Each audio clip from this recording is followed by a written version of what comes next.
আপনি কি করলা চাষ করেন সব তো বাড়ানি বছরই পুরার দুটাই সবসময় চাষ করেন? বললাম যে ভাই আমার একটা বেটে দিছি আমার শখ করে গেছে তে আপনি ২টা প্যাকেট নিছে আমাকে। তখন আমাকে ১ প্যাকেট দিছি দেয় করেছে যে এটা ভিন্ন করে নিয়ে ভিজাবো, আজকে ভিজাবো কালকেই ওয়েটে। তা আমি বিচিটা নিয়ে আসি ওয়েট গুনে দেখলাম ৩৪ টা দিছে মাত্র। তা আমি আমার কি তারা করলাম যে এই ৩৪ টা খুব সুন্দর করে এই ধাতে খাপ খাপ সুন্দর করে ইয়ে দিস। লাগাইছিলেন বীজ কি সব গজাইছিল? হ্যাঁ, সবই কোটায় গেল। সব গজা সব কোটায় গেছে। আর করলা যেটা হয়েছে করলা যেটা আপনি তুলছেন বা বাজারে বিক্রি করছেন, করলা যে পরিমাণ ধরছে এতে কি মনে হচ্ছে আপনার করলাটা ভালো না না ভালো। এটা আমার সব কইছে কি ভালো লাগছে বা আমার একটা বেশি ভালো লাগছে যে কোলাটা এই তীব্র খরার মধ্যেও তারপরে আমার এই ঝামেলাটাই বন্ধ ভালো ঠিক আছে। ওই সাইডে আমার অন্য ছিল বীজ নিয়ে গেছি মারা গেছে।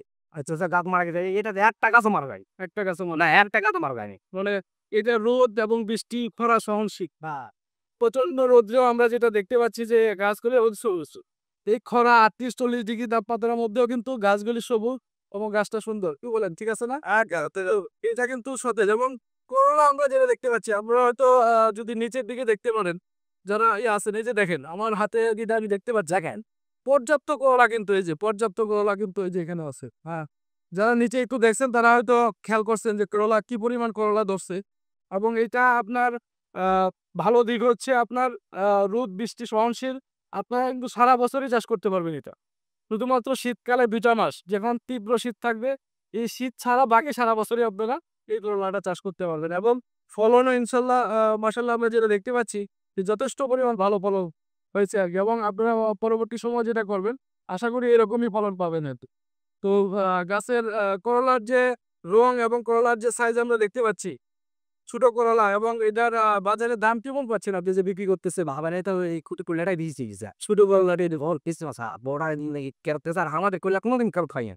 যাওয়া মাত্র মনে পাইকার দেখা মাত্র ওটাই আগে। এই যে এটাই আনে। যে চাষ করলেন আপনার কি মনে হয় যে যে খরচ করছেন খরচ কি উঠবে এই জমি থেকে নাই স্যার দূরে গেছে তো। খরচ উঠে গেছে ওটাই তো অনেক আগে উঠে গেছে। খরচ অনেক আগে তাহলে আরো তো মনে হয় আরো অনেকবার দিতে পারবেন এই থেকে গাছ যেহেতু হতে যাচ্ছে বার উঠলে কেবল ৫ বার।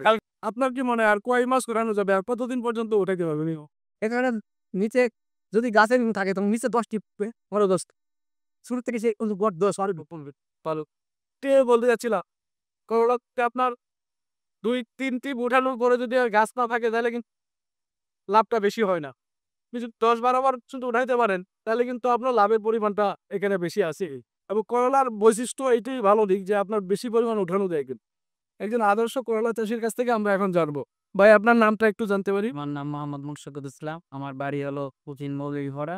আমি আইছি জানকো। আমার ব্রাদার বড় ভাই আবাদ করেছে। এই মাঠে আমি খরচ বিকে এসেছি। মাশাআল্লাহ কল্লা সুন্দর। আমার মন চাচ্ছে যে ভাইদেরকে এখনই টাকাতে বীজ কিনি। বিরক্তের বিষয় চাচ্ছি না। তা আমরা বাসের উপরে সামনে মৌসুমে আমি এটা লাগার চেষ্টা করি। ধন্যবাদ ভাই অন্য একটি গ্রাম থেকে এই গ্রামে আসছেন আজকে আমাদের মাঠ দিবসটা দেখার জন্য ভাই অত্যন্ত আনন্দিত এই করলার মাঠ দেখে এবং করলা দেখে উনি খুব খুশি আছেন উনি চাচ্ছেন এখনই যদি আমরা বীজ দিই উনি এখনই বীজ নিয়ে উনি ওনার জমিতে এই বীজটা লাগাবেন আপনারা যারা আজকে দেখলেন এই করলার মাঠ নুরি করলার মাঠ তো এই করলা দেখে আপনাদের কি মনে হচ্ছে যে এটা আপনাদের জন্য লাভজনক হবে লাভ হবেই। লাভ তবে হবে এই খরা মৌসুমে যে গাছ দেখতে পাচ্ছেন গাছটা কি ঠিক আছে নাকি?